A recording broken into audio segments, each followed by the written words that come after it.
Você já parou para pensar que nem tudo que é pregado dentro de uma igreja vem de Deus? Vivemos em tempos perigosos, tempos em que o engano não se esconde mais. Ele veste terno, carrega uma Bíblia e diz: Deus te abençoe, com um sorriso nos lábios. Mas por trás dessas palavras, há veneno. Multidões dizem amém para mensagens que Deus nunca autorizou. Corações estão sendo adormecidos por um evangelho falsificado, diluído, sentimental, que promete céu sem cruz, fé sem obediência e graça sem arrependimento. E é por isso que este vídeo precisa ser visto com atenção, temor e coração aberto. Não para apontar dedos, mas para que você abra os olhos espirituais e volte à verdade que liberta. Porque pode ser que, sem perceber, você tenha aceitado mentiras, como se fossem verdades. E antes de continuar, já aproveita para curtir este vídeo, seguir nosso canal e ativar o sino. Isso é importante porque o que vamos revelar aqui não pode ser ignorado e precisa chegar a mais pessoas. Muitos estão sendo enganados dentro dos próprios templos e você pode ser a voz de alerta na vida de alguém. Hoje, vamos aos temas 10 mentiras pregadas em muitos púlpitos e mostrar pela Bíblia por que essas ideias são perigosas. Vamos falar da mentira, da felicidade sem santidade, da fé sem obediência, do amor sem arrependimento, da graça sem transformação e de muitas outras que parecem inocentes, mas estão desviando vidas da verdade. Esse vídeo é um chamado em torno do evangelho puro, da cruz, da palavra viva, porque só a verdade tem poder para salvar e só Jesus é o caminho, a verdade e a vida. E agora, com temor e reverência, vamos começar. Muitos púlpitos hoje proclamam: Deus quer que você seja feliz acima de tudo. Mas, será mesmo? A Bíblia nunca colocou a felicidade como prioridade de Deus para o homem. O que Deus deseja é santidade. E isso está em 1 Pedro 1:16. Sede santos, porque eu sou santo. Isso não é um conselho, é um chamado. Jesus, em Mateus 16:24, disse: Se alguém quer vir após mim, negue-se a si mesmo, tome sua cruz e siga. Isso não é uma promessa de conforto, é um alerta de renúncia. É uma verdade que rasga o coração humano. E o próprio Filho de Deus demonstrou isso quando, no Getsemane, suou sangue diante do sofrimento que viria. Ele orou ao Pai: se possível, afasta de mim este cálice, mas seja feita a tua vontade. Mateus 2:6-39. Deus quer sim que sejamos felizes, mas a felicidade bíblica é consequência de uma vida que anda na vontade dele, não de desejos satisfeitos. Em João 15:11, Jesus disse: Tenho-vos dito isso para que a minha alegria esteja em vós, e a vossa alegria seja completa. A alegria verdadeira vem de permanecer nele, e não de seguir nossos próprios caminhos. Quando o homem busca ser feliz acima de tudo, ele transforma Deus num ídolo ao seu serviço. Mas a cruz nos lembra que felicidade sem obediência é ilusão. Deus não veio nos agradar, ele veio nos salvar. E a salvação exige confronto com o pecado e transformação de caráter. O mundo promete prazer, Jesus oferece propósito. O mundo te dá momentos, Deus te dá a eternidade. E no final, o verdadeiro feliz é aquele que foi achado por Deus, mesmo passando pelo vale da sombra da morte. É comum ouvirmos: todos somos filhos de Deus. Mas será que isso é verdade? Biblicamente falando, a resposta é clara nas Escrituras. Não nascemos filhos de Deus. Somos feitos filhos por meio da fé em Cristo. Em João 1:12 está escrito: Mas a todos quantos o receberam do-lhes o poder de serem feitos filhos de Deus, aos que creem no seu nome. Percebe? O texto não diz que todos são filhos por natureza. Diz que são feitos filhos aqueles que creem. Filho não é quem apenas existe, é quem foi gerado pela fé. Somos todos criaturas, sim, feitos à imagem de Deus, como diz Gênesis. Mas a filiação exige novo nascimento, como Jesus ensinou a Nicodemos em João 3:3. Em verdade te digo, que se alguém não nascer de novo, não pode ver o reino de Deus. Nicodemos era religioso, cria em Deus. Mas isso não bastava. Jesus não está falando com um ateu, mas com um líder judeu. E mesmo assim diz que ele precisa nascer de novo. Isso desmonta a mentira da filiação universal. O próprio Cristo, em João 8:44, disse aos fariseus: Vós tendes por pai o diabo, e quereis satisfazer os desejos de vosso pai. Se todos fossem filhos de Deus, Jesus jamais teria dito isso. A filiação exige conversão, exige arrependimento. O filho pródigo, em Lucas 15, só voltou a ser tratado como filho quando deixou a lama e retornou para os braços do pai. Ele era amado, mas estava perdido. Ele tinha herança, mas desperdiçou. Foi o arrependimento que restaurou sua filiação. Hoje, muitas igrejas pregam que Deus aceita todos do jeito que estão. E é verdade menos. Mas Ele não nos deixa do mesmo jeito. O Evangelho exige transformação, porque o filho que habita na casa do Pai não vive no chiqueiro do pecado. Não é nossa bondade que nos torna filhos. É a graça, não é a religião. É o novo nascimento. Não é o sentimento, é a fé que transforma a vida. A mentira de que todos são filhos de Deus adormece corações que precisavam despertar. O amor de Deus é real, menos. Mas a filiação é condicional. Não é exclusão, é salvação. E só entra na família de Deus quem passa pela cruz de Cristo. Uma das mentiras mais perigosas pregadas hoje é a seguinte: se você tem fé, você não vai sofrer. Mas essa frase não encontra apoio em nenhuma parte da Bíblia. Ao contrário, a Escritura nos alerta: o sofrimento faz parte da caminhada do justo. Jesus foi direto em João 16:33. No mundo tereis aflições, mas tende bom ânimo. Eu venci o mundo. Ele não disse talvez, nem se a fé for fraca. Ele disse tereis.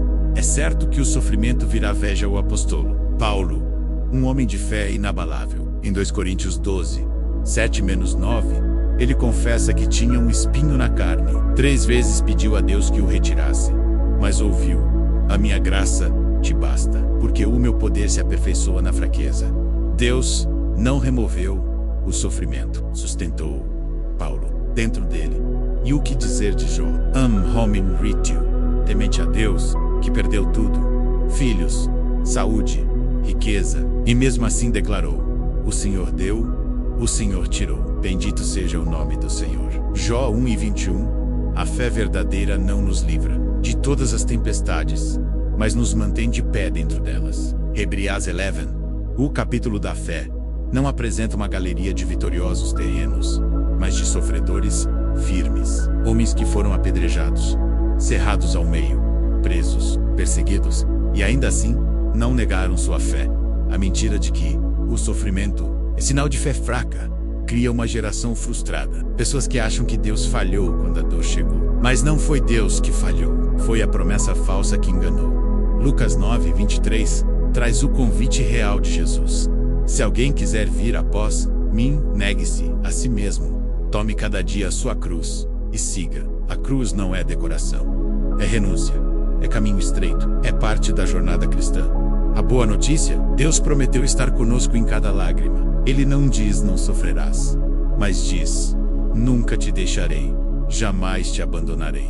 Hebreus 13:5. O verdadeiro evangelho não elimina a dor, mas nos dá uma esperança que resiste a ela. E essa esperança tem nome: Jesus Cristo. Essa é uma das mentiras mais perigosas dos nossos dias. Deus entende. Continue como está. Ela soa doce, misericordiosa, até piedosa menos. Mas na verdade é veneno travestido de graça. Sim, Deus entende a nossa fraqueza. Está em Salmos 10:13-14. Pois Ele conhece a nossa estrutura. Lembra-se de que somos pó. Mas entender não é aprovar. O amor de Deus não é permissivo, é transformador. Jesus em João 8:11, diante da mulher flagrada em adultério, disse: nem eu te condeno. Mas ele não parou aí. Ele completou: vai e não peques mais. Ou seja, amor e mudança caminham juntos. Graça sem santificação não é evangelho, é ilusão. Romanos 6:1-2. Confronta esse pensamento diretamente. Permaneceremos no pecado para que a graça abunde do modo nele. Nós que morremos para o pecado, como viveremos ainda nele? A verdadeira graça não apenas perdoa, ela purifica. Ela não diz: permaneça como está. Ela diz: levanta, muda, eu estou contigo. E é isso que o Espírito Santo faz. Ele convence do pecado, da justiça e do juízo. João 16:8. Ele não nos afaga no erro, ele nos guia para fora dele. Quem ama de verdade confronta. Provérbios 13:12 diz: porque o Senhor repreende aquele a quem ama, assim como o pai ao filho, a quem quer bem. Portanto, se Deus está nos chamando à mudança, é sinal do seu amor ativo. A mentira de que Deus entende tudo e não exige nada tem criado cristãos que se conformam com o erro, chamam pecado de fraqueza e evitam o arrependimento. Mas, sem arrependimento não há salvação. Atos 2:38 resume o início da fé cristã. Arrependei-vos, e cada um de vós seja batizado em nome de Jesus Cristo para perdão dos pecados. Deus não nos deixa como estamos, porque nos ama demais. Para isso, Ele nos encontra no pecado, mas nos chama para a luz. E quem é tocado pela graça não volta mais para a lama. Uma das frases mais repetidas hoje é: não importa a igreja, o que importa é ter Deus no coração. Ela parece sábia, até humilde, mas carrega um erro sutil e perigoso: o individualismo espiritual, que rejeita a comunhão, a correção e o compromisso com a verdade.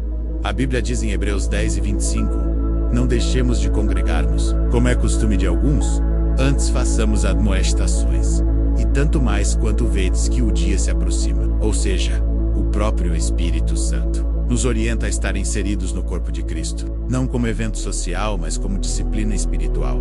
Jesus, em Apocalipse 2:3, envia mensagens específicas às igrejas locais. Ele repreende, elogia, corrige. Ele trata com igrejas inteiras, não apenas com indivíduos. Isso é o Master Q. Sim, importa onde e com quem você adora. Muitas pessoas se dizem feridas por igrejas, e é verdade. Igrejas são compostas por humanos falhos. Mas também é verdade que não se abandona um corpo só porque um membro está doente. Trata-se, cura-se, ora-se menos, mas não se caminha sozinho. A Bíblia é clara sobre isso em 1 Coríntios 12:27. Ora, vós sois corpo de Cristo, e individualmente, membros desse corpo. Ou seja, ninguém foi chamado para viver a fé isolado. A comunhão com o corpo é parte do processo de crescimento e santificação. E mais, a igreja que você escolhe molda a sua fé. Se você está num lugar onde o pecado é relativizado, em pouco tempo o seu coração também será. Se o púlpito prega a prosperidade e não arrependimento, sua fé será rasa, emocional, frágil. Paulo foi claro em Gálatas 1:8. Ainda que nós ou mesmo um anjo vindo do céu vos pregue outro evangelho além do que já vos pregamos, seja anátema. Não é apenas sobre sentir Deus, é sobre ouvir a verdade. Se hoje você está num lugar que deixou a palavra de lado, saia. Não por orgulho, mas por fidelidade a Cristo. Porque onde a palavra não é honrada, o nome de Deus se torna apenas um enfeite. Nos dias de hoje, um dos versículos mais mal utilizados da Bíblia é: não julgueis. E com base nisso, muitos têm dito: você não pode falar do pecado de ninguém. Deus é amor. Só ame. Mas o amor bíblico não é silêncio. Tyonte Duero, em Levítico 19:17, está escrito: não aborrecerás teu irmão no teu coração, mas repreenderás o teu próximo, e não levarás sobre ti pecado por causa dele. Ou seja, quem ama, corrige. Quem ama, alerta. Jesus mesmo disse, em João 7:24, não julgueis segundo a aparência, mas julgai segundo a reta justiça. Ele não proibiu todo julgamento. Ele proibiu o julgamento hipócrita, sem verdade, sem compaixão, mas exortação, com base na palavra bíblica. O apóstolo Paulo, em 1 Coríntios 5:12, também deixa isso claro. Porventura não julgais vós os que estão dentro, ou seja, dentro da igreja, há responsabilidade mútua. Now a sage, deacon. Se trata de zelar pela pureza do corpo. Quando alguém diz, só Deus pode julgar, está muitas vezes usando o amor como escudo para o pecado. Mas o verdadeiro amor confronta para salvar. Provérbios 27:5 afirma: melhor é a repreensão franca do que o amor encoberto. Hoje, muitas igrejas têm trocado pregação por motivação e arrependimento por aceitação irrestrita. Mas o evangelho não é uma massagem emocional. Ele é um chamado à vida nova. O problema dessa mentira é que ela parece pacífica, gentil, inclusiva, mas no fim, ela afasta as pessoas da transformação que só o confronto em amor pode gerar a Deus. É amor, sim, mas também é justiça, santidade e verdade. E todo amor que ignora a verdade bíblica não é o amor de Deus, é conivência. Uma das frases mais repetidas nos púlpitos modernos é: você é suficiente.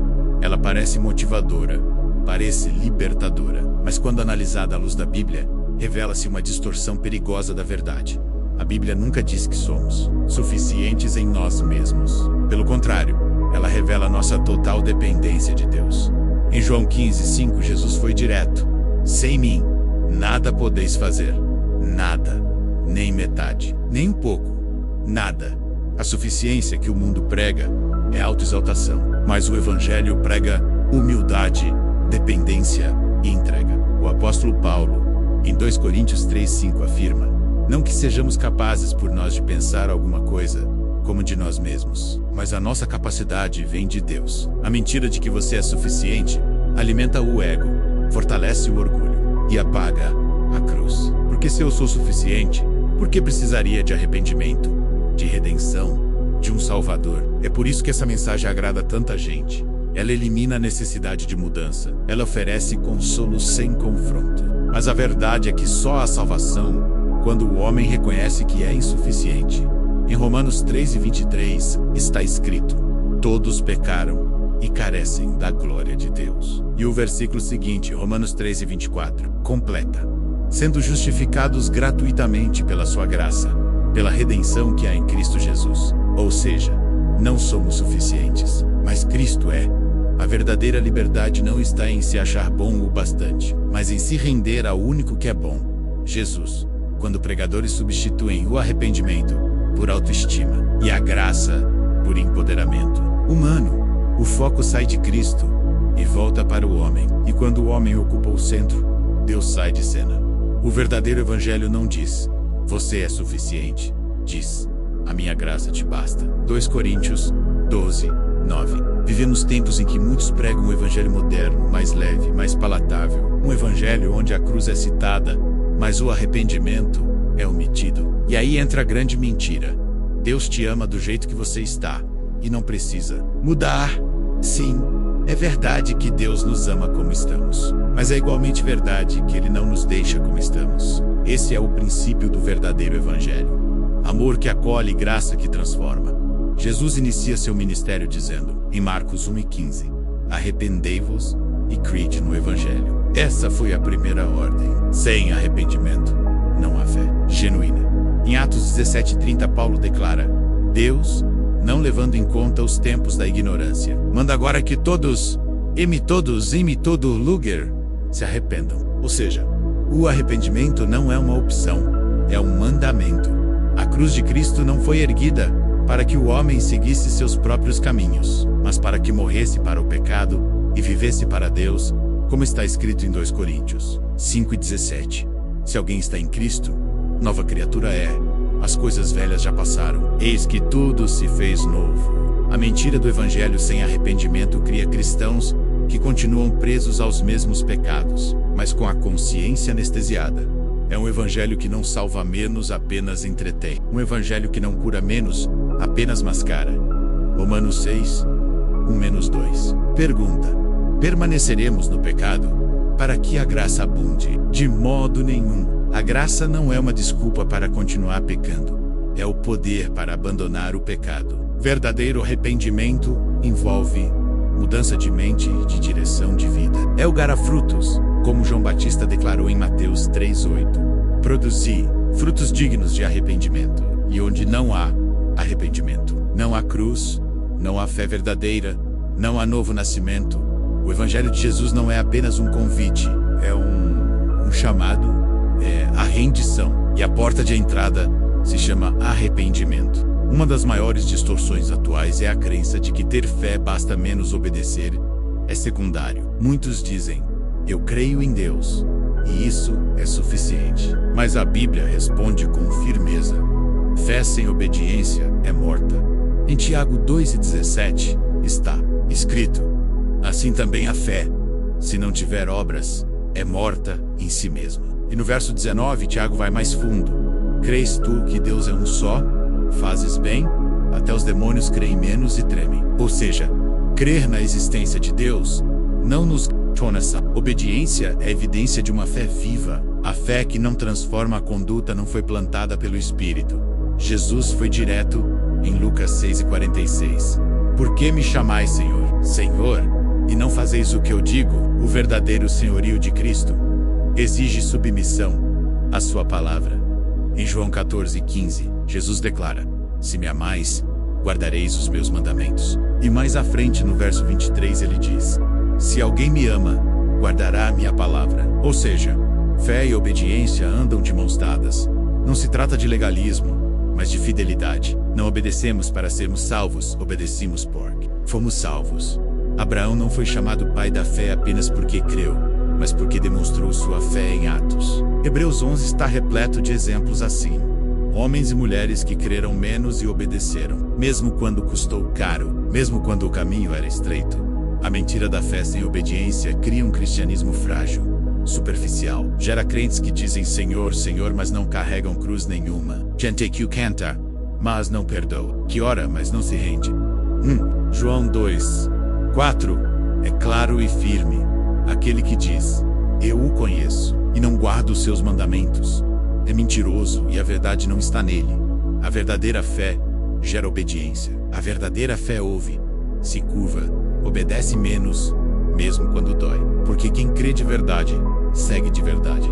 Há um movimento silencioso acontecendo em muitos altares. A cruz, que deveria estar no centro do evangelho, está sendo substituída por tradições humanas, experiências emocionais e rituais religiosos que têm aparência de piedade, mas negam o poder de Deus.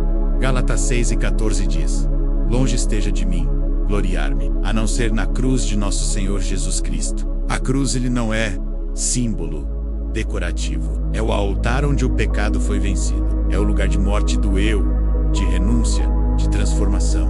Mas quando a cruz é retirada do centro, outras coisas tomam o lugar. A tradição, que repete gestos sem entender o coração de Deus. A emoção, que gera euforia sem arrependimento. A religiosidade, que mascara o pecado com aparência de santidade.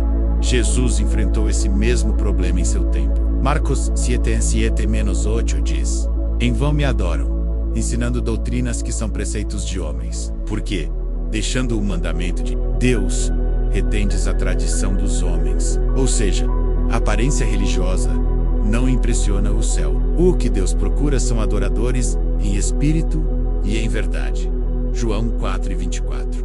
Hoje, muitos lotam igrejas, emocionam-se com cânticos, participam de rituais menos, mas não se arrependem. Não se rendem, não carregam a cruz. A fé se tornou um evento. A palavra virou decoração, e o espírito foi substituído por entretenimento. O apóstolo Paulo advertiu sobre isso em 2 Timóteo 3:5, tendo aparência de piedade, mas negando-lhe o poder. Afasta-te também desses. Não é o nome na placa, nem a roupa, nem o volume da pregação que define a verdade. É Cristo crucificado no centro de tudo. Sem cruz, não há novo nascimento. Sem cruz, não há poder para vencer o pecado. Sem cruz, o evangelho se torna apenas um discurso bonito, menos mais vazio. 1 Coríntios 1. Atena afirma: a palavra da cruz é loucura para os que perecem, mas para nós, que somos salvos, é o poder de Deus. Se a cruz não confronta, se a cruz não incomoda, então não estamos ouvindo o evangelho menos, mas uma farsa.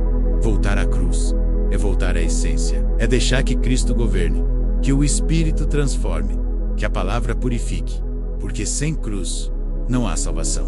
Você chegou até aqui, e isso já mostra que o seu coração ainda está sensível à verdade, porque em tempos de mentira bonita, quem ouve a verdade não é qualquer um menos. É alguém que o Espírito Santo está despertando. A verdade que ouvimos hoje não é fácil. Ela não massageia o ego. Ela confronta, fere e cura. E talvez, enquanto assistia, você tenha percebido que já acreditou em algumas dessas mentiras. Ou talvez ainda esteja vivendo dentro de uma delas. Mas Deus não te expôs para te envergonhar. Ele te revelou para te transformar. Então, se essa mensagem tocou seu coração de alguma forma, mostre isso com um gesto simples, mas poderoso. Curta este vídeo. Compartilhe com alguém que precisa ouvir isso. Ative o sino das notificações para não perder mais nenhuma revelação como essa. E, acima de tudo, siga o nosso canal. Aqui, a verdade é pregada como ela é, sem maquiagem, sem negociação. Você pode ser a ponte entre essa verdade e alguém que está se perdendo dentro de uma mentira disfarçada de fé. Então não guarde isso só para você. Use seu clique como instrumento de salvação. E lembre-se, a verdade pode ser dura, mas é a única que salva. Jesus continua sendo o único caminho, a única verdade e a única vida. E Ele chama, ainda cura, ainda transforma. Nos vemos no próximo vídeo, onde a palavra não será diluída, mas proclamada como ela é, viva, afiada e eterna. Compartilhe, siga, permaneça e viva a verdade.